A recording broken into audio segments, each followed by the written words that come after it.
আঙ্গুরের বাগান ছিল, আঙ্গুরের বাগান থেকে একটু আঙ্গুর এনে রাহমাতুল লিল আলামিনের হাতে দিয়েছে। আমার নবী আঙ্গুরটা মুখে দিতে গিয়ে বললেন বিসমিল্লাহির রহমানির রহিম। আক্কাস বললেন, কি ব্যাপার মুহাম্মদ, এই নামটা তুমি কোত্থেকে জানলা? আল্লাহর নামে খাইতে হয়, কেমনে তুমি পাইলা? রাসূল আরবি কয়, এটা আমার মালিক আমারে শিখাইছে। আক্কাস ভাই নামটা আমার কাছে বড় পরিচিত লাগে, আমার কাছে মনে হয় পয়গম্বর ঈসার জবান থেকে এই নামটা আমি শুনেছি। বলে হ্যাঁ, ঈসার চেনো? ঈসা তো আমার ভাই, ঈসা তো পয়গম্বর, আমিও আরেকজন পয়গম্বর। মুসা এমন পয়গম্বর, আমিও আরেকজন পয়গম্বর। আক্কাস হাত বাড়িয়ে দিয়েছে, মুহাম্মদ তাইলে তুমি আল্লাহর পয়গম্বর, আর দেরি করা যাবে না। হাতটা বাড়ায় দিলাম, কালিমা পড়ে মুসলমান হয়ে যাব। তায়েফের জমিনে আমার নবী প্রচন্ড রক্তাক্ত হয়েছেন। ওই জায়গাটা এখনো চিহ্নিত করা আছে, দেখলে মনে হয় যেন আমার নবীর রক্তগুলো এখনো রক্ত মাখা।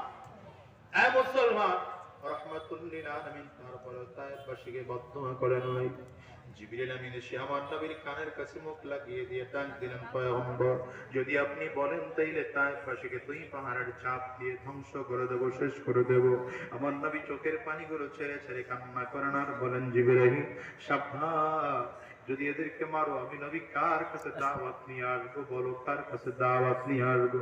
যদিও এরা ঈমান আনে নাই, এমন একটা সময় আসবে যেই দিন এদের পরবর্তী লোকজন গুলো আমাকে নবী বলে মেনে নেবে, পরবর্তী জেনারেশন নবী বলে মেনে নেবে।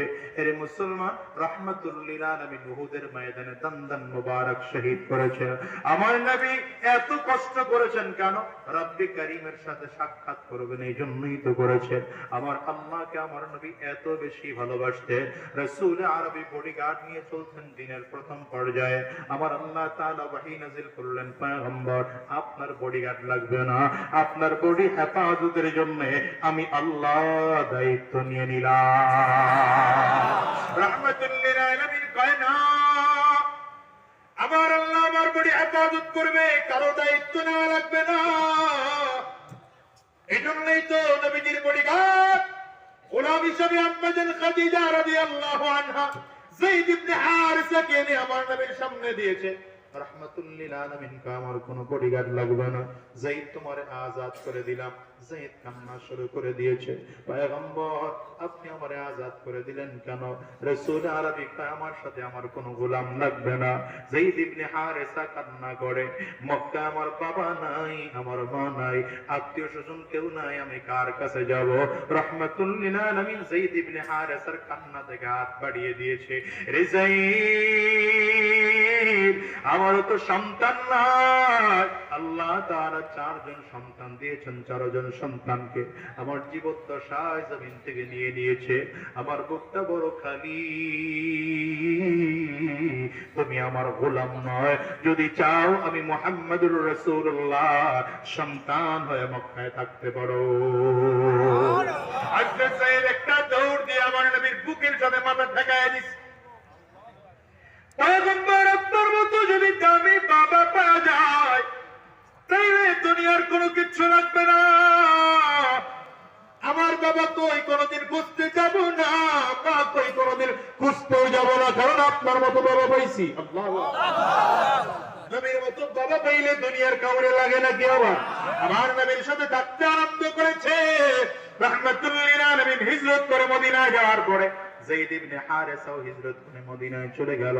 মদিনায় যাওয়ার পরে যায়েদের বাবা আর মা খবর পেয়েছে আমাদের সন্তান নাকি মুহাম্মদের কাছে আছে।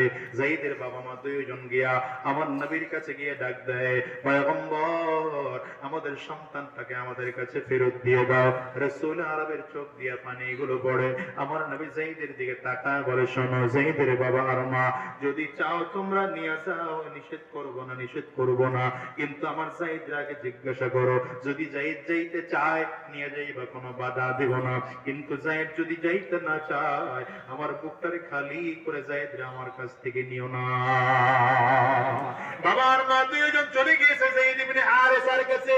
রে যায়েদ, মদিনায় তুই যে বিছানায় ঘুমাও তোর শরীরের মধ্যে দেখেছি খেজুর গাছের পাতা দিয়া চাটাই বিছানোর চাটাই বানানো, সেই চাটাইয়ের মধ্যে ঘুমাও, শরীরের মধ্যে দাগ পড়ে গিয়েছে, তোর এখানে বড় কষ্ট হয়, দামি খাবার পাও না, তেমন কোন খাবার তুমি এখানে পাও না, আমাদের সাথে যদি চলো সুন্দর নরম বিছানার ব্যবস্থা করে দেব, দামি খাবারের ব্যবস্থা করে দেব, সম্পদের মালিক বানিয়ে দেব, ঘোড়ার পালের মালিক বানিয়ে দেব, উটের পালের মালিক বানিয়ে দেব, ছাগলের পালের মালিক বানিয়ে দেব, আর দুম্বার পালের মালিক বানিয়ে দেব। যায়েদ ইবনে হারেসা বাবার মায়ের অফারগুলো শুনে চোখের পানিগুলো ছেড়ে কান্না করে, বাবার হাতটা ধরে ডাক দেয়, আব্বু গো আমারে বলো, হয়তো আমার নরম বিছানার ব্যবস্থা করে দিবা, আমার সম্পদের ব্যবস্থা করে দিবা, টাকা পয়সার ব্যবস্থা করে দিবা, ঘোড়ার পাল উটের পালের মালিক বানায় দিবা, কিন্তু বলো সেখানে মুহাম্মদুর রাসূলুল্লাহর পাওয়া যাবে নি, যেখানে আমার নবী নাই, আমি যায়েদের দুনিয়া দিল সেখানে যাব না, আমি যায়েদ আমার নবীর পাগল, আমার নবী যেখানে নাই সেখানে আমি যাব না, সেখানে আমি যাব না। আরে দুনিয়ার মুসলমান, এই জন্য ভালো করে বলি, ভালো করে বলি, কান খোলা রেখে শুনে রাখো, আমার নবীর আদর্শে নিজের জীবনটাকে সুন্দর করে সাজাও, আমার নবীর আদর্শে নিজের জীবনটাকে ভালো করে সাজাও, নবীর আদর্শে আদর্শওয়ালা হও, আমার নবীর আদর্শের জন্য যদি রক্ত দেওয়ার দরকার হয় তৈয়ার হও, জীবন দেওয়ার দরকার হয় তো তৈয়ার হও, কারণ সাহাবায়ে কেরাম নবীর দ্বীন বাঁচানোর জন্য আমার নবীর ডাকে এমন করে সাড়া দিয়েছেন, যখন রক্ত দেওয়ার প্রয়োজন তো রক্ত দিয়েছেন, সম্পদ দেওয়ার প্রয়োজন তো সম্পদ দিয়েছেন, এমনকি জীবন দেওয়ার প্রয়োজন তো জীবন দিয়েছে। কোথায় সন্তান কোথায় বিবি খবর নেই, সব ফেলে রেখে দৌড়াইতে আরম্ভ করেছে আমার নবীর সাথে। যুদ্ধের ময়দানে আমার নবী ডাক দিলেন, কে কে যুদ্ধের ময়দানে যাইবা, সব কাতার করে দাঁড়িয়ে যাও। হযরত উকবা রাদিয়াল্লাহু আনহু কাতার দিয়ে দাঁড়িয়ে গেলেন। হযরত উকবা ছোট্ট একটা বাচ্চা, নাম তার বশীর, এই ছোট্ট বাচ্চাকে কারো কাছে রেখেও যায় নাই, কারো কাছে দায়িত্ব দিয়ে যায় নাই, ছোট্ট বাচ্চাকে রেখে রাহমাতুল লিল আলামিনের সাথে চলে গেলেন। এই ছোট্ট বাচ্চা বশীরের বাড়িতে কেউ নাই, বাবা ছাড়া দুনিয়ার মধ্যে কেউ নাই, মা নাই, আত্মীয় স্বজন বলতে কেউ নাই, সারাদিন খেলাধুলা করে বিকালবেলা মদিনার মধ্যে এসছে, লোকজনদেরকে জিজ্ঞাসা করে আমার আব্বু কই, লোকজন উত্তর দেয় তোমার বাবা যুদ্ধের ময়দানে পয়গম্বরে আরবের সাথে চলে গিয়েছে।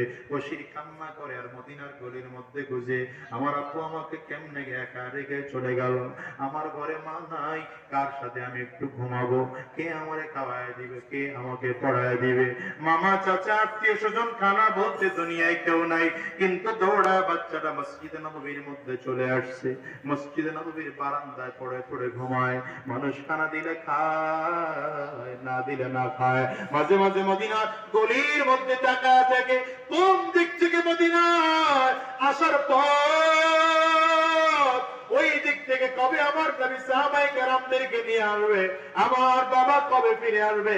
না না, যুদ্ধের ময়দান থেকে সাহাবায়ে কেরাম আসে না, বাবাও ফিরে আর আসে না। হঠাৎ করে একদিন তাকায় দেখে রাহমাতুল লিল আলামিন আসতেছে, সাহাবায়ে কেরাম আসতেছে, বশীর দৌড়ায় কাফেলার মধ্যে ঢুকে গিয়ে মাথা উঁচু করে করে প্রত্যেকজন সাহাবায়ে কেরামের চেহারার দিকে তাকায়, তাকিয়ে দেখে পরিচিত সব সাহাবীদেরকে দেখা যায়, নিজের বাবার খুঁজে পাওয়া যায় না। আমার নবীর দিকে তাকায় প্রশ্ন করবে, প্রশ্ন করতে সুযোগ পায় না। সাহাবায়ে কেরাম মসজিদে নববীতে এসে বসে পড়েছেন। আল্লাহু আকবার। ছোট্ট বাচ্চা বশীর আমার নবী মিম্বরের মধ্যে বসা, সাহাবায়ে কেরামদেরকে সরায়া সরায়া নবীজির সামনে হাজির হয়ে ডাক দেয়, পয়গম্বর আমার আব্বু না আপনার সাথে যুদ্ধের ময়দানে গেল, আব্বু কখন আসবে, আমার আব্বু তো এখনো পর্যন্ত মদিনায় আসে নাই। ছোট্ট বাচ্চার প্রশ্ন শুনে রাহমাতুল লিল আলামিনের চোখ দিয়ে অজান্তেই গাল বেয়ে বেয়ে পানিগুলো টপ টপ করে পড়তে আরম্ভ করেছে, কারণ এই বাচ্চাটার বাবা শহীদ। আমার নবী ছোট্ট বাচ্চাটারে কেমনে জবাব দিবে, লজ্জায় আমার নবী চেহারাটা ডান দিকে ঘুরে ফেলাইছে, বাচ্চাটা ডান দিকে গিয়ে ডাকতে, পয়গম্বর আমার আব্বু কই। রাহমাতুল লিল আলামিন লজ্জায় চেহারাটা বাম দিকে ঘুরে ফেলাইছে, বাচ্চাটা আবার বাম দিকে আসছেন পয়গম্বর, আমার আব্বু না আপনার সাথে যুদ্ধের ময়দানে গেল। সবাই তো আসছে মদিনায়, সব চাচাদেরকে দেখে আমার আব্বুরে খুঁজে পাই না। নবী আমার চোখের পানিগুলো ছেড়ে কান্না করতেছে। বাচ্চার প্রশ্নের উত্তর দিতে না পারে আমার নবী লজ্জায় মাথাটা নিচের দিকে দিয়ে ফেললেন। আমার নবীর চোখ দিয়ে টপ টপ করে পানিগুলো পড়তেছে। বাচ্চাটা তাকায় দেখে বারবার করে আমার নবীর প্রশ্ন করে কোনো জবাব দেয় না। হঠাৎ করে বাচ্চা বশির আমার নবীর পাও দুইটা জড়ায় ধরে চিৎকার করে কাঁদতে আরম্ভ করেছে। নবী আমার আব্বু সব চলে আসলো যুদ্ধের ময়দান ছেড়ে। আমার আব্বু তো এখনো পর্যন্ত আসলো না। আমার নবী কান্না করে হাত ডাক ধরে বসি, কেমনে তোরে বুঝাবো জানি না, তোর আব্বু দুনিয়ায় না, শহীদ হয়ে আল্লাহর জান্নাতে চলে গেছে। বাচ্চাটা চোখের পানি ছেড়ে চিল্লার কাঁদে, নবী আমার এটা কেমন বাবা, আমার আব্বু আমার একটু বলেও যায় না, কারো কাছে দায়িত্ব দিয়ে যায় না, আমার ঘরে মা নাই, আত্মীয় স্বজন বলতে দুনিয়ায় কেউ নাই, কার কাছে আমি থাকবো, কে আমার একটু খাওয়াই দিবে, আমি একা খাইতে পারি না, আমার আব্বু আমারে খাওয়াইয়া দিত, আমি একা গোসল করতে পারি না, আমার আব্বু আমারে গোসল করাইয়া দিত, আমি একা কাপড় পরতে পারি না, আমার আব্বু আমারে কাপড় চোপড় করাইয়া দিত। হুজুর টাকা দেখে এই যে পশ্চিম আকাশে সূর্য ডুবে যায়, সূর্য ডুবে গেলেই আমি আব্বুর হাত ধরে ধরে আপনার দরবারে আসতাম, আব্বুর কাছ থেকে সুন্দর করে আব্বুর পাশে দাঁড়ায় আপনার ইমামতিতে নামাজ আদায় করতাম। নামাজ শেষ হয়ে বাসায় গেলে আমি আব্বুর কোলের মধ্যে মাথা রেখে ঘুমাইতাম। আজকে আমার আব্বু নাই, আমি কার কোলে মাথা রেখে ঘুমাইব? আমার নবীও চোখের পানিগুলো ছেড়ে কাঁদে।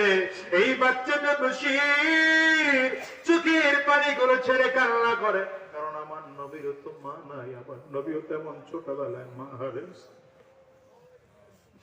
আমার নবী যখন মাত্র 6 বছর বয়স, নবীজি মা হারাইছেন রে যুবক।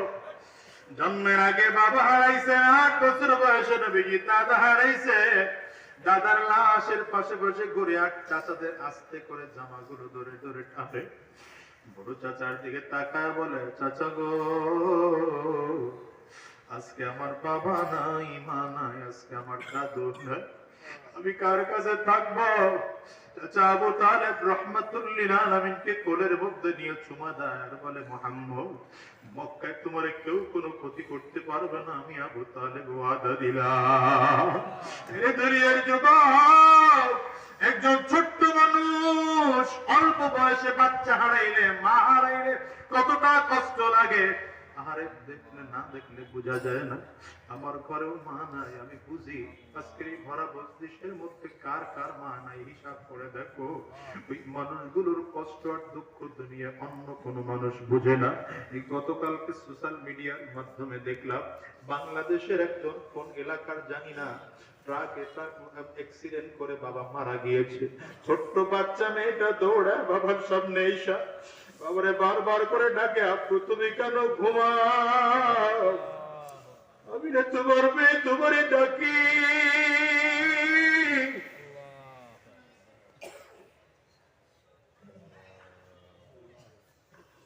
ওরে ডাক দিলে তুমি ঘুম থেকে উঠা, কি হয়েছে তোমার? ঘুম থেকে ওঠো না কেন? বাচ্চা তো জমিনে নাই, বাবা জমিনে নাই, বাচ্চাটার জবাব কেমনে বাবাই দিবে? আরে কলেজার টুকরা যুবক, আজকের এই মসজিদটার মধ্যে যার ঘরে মা নাই, যার ঘরে বাবা নাই, মানুষটার চেহারার দিকে তাকায় দেখো, তাদের চোখ দুইটা ভিজে গেছে, চোখের কোটায় পানি জমে গেছে, চক্ষু দুইটা লাল।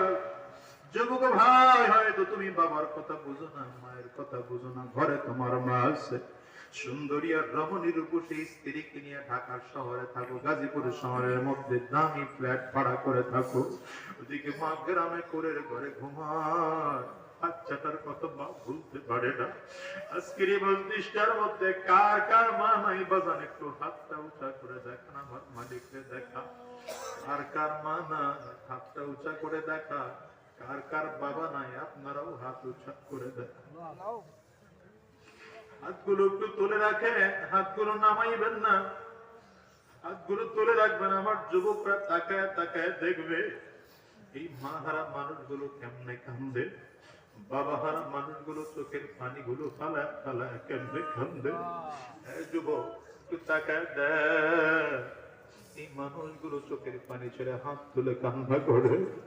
তাকায় দেখ রে যুবক, স্টেজের ওলামায়ে কেরামদের দিকেও তাকায় দেখ, এদের চোখেও পানি।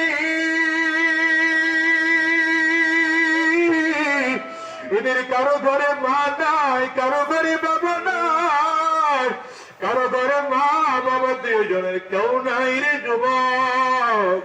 আজকে তোমার কাছে বাবার মা আপন মা হতে পারে, হাতগুলো নামা, অনুরোধ করে বলে গেলাম রাসূল আরবি কর, মা জান্নাতুকা ওয়া হুমা নারু। আব্বা আম্মাই তোমার জান্নাত, আব্বা আম্মাই তোমার জাহান্নাম। যার ঘরে বাবা আছে মা আছে, মনে রাখবা তোমার ঘরে জান্নাত আছে। আব্বা আম্মারে খুশি করো, তোমার মালিকও খুশি। অনুরোধ করে গেলাম রে যুবক, জীবনে কোনোদিন আব্বা আম্মার বিরোধিতা কইরো না। রাহমাতুল লিল আলামিন কান্না করে, ছোট্ট বাচ্চা বশিরও কান্না করে। হঠাৎ করে আমার নবী হাত দুইটা বাড়িয়ে দিয়েছে, হাত দুইটা বাড়িয়ে দিয়ে ডাক দেয়, বশির আয়, আমি নবীর কোলে আয়। আমি নবী তোর বাবারে জান্নাত থেকে ফিরে আইনা দিতে পারবো না, কিন্তু রে বশির, যতদিন আমি নবী জমিনের মধ্যে বেঁচে থাকবো, বাকি জিন্দেগির জন্য আমি তোর বাবা হয়ে গেলাম। দুনিয়ার কোনে যাচ্ছে করে যুবক, আজকের গাজীপুর জেলার এত সুন্দর একটা জায়গায় বসে দিনের আলোচনা শুরু এমনি এমনি হয় নাই, বড় কষ্ট আর মেহনতের মাধ্যমে হয়েছে রে বাবা। হিসাব মিলে দেখো, আমার নবীর রক্ত দান মুবারক শাহাদাতের বিনিময়ে ইসলাম এ দেশের মধ্যে এসেছে। ও মুসলমান, ভালো করে হিসাব মিলে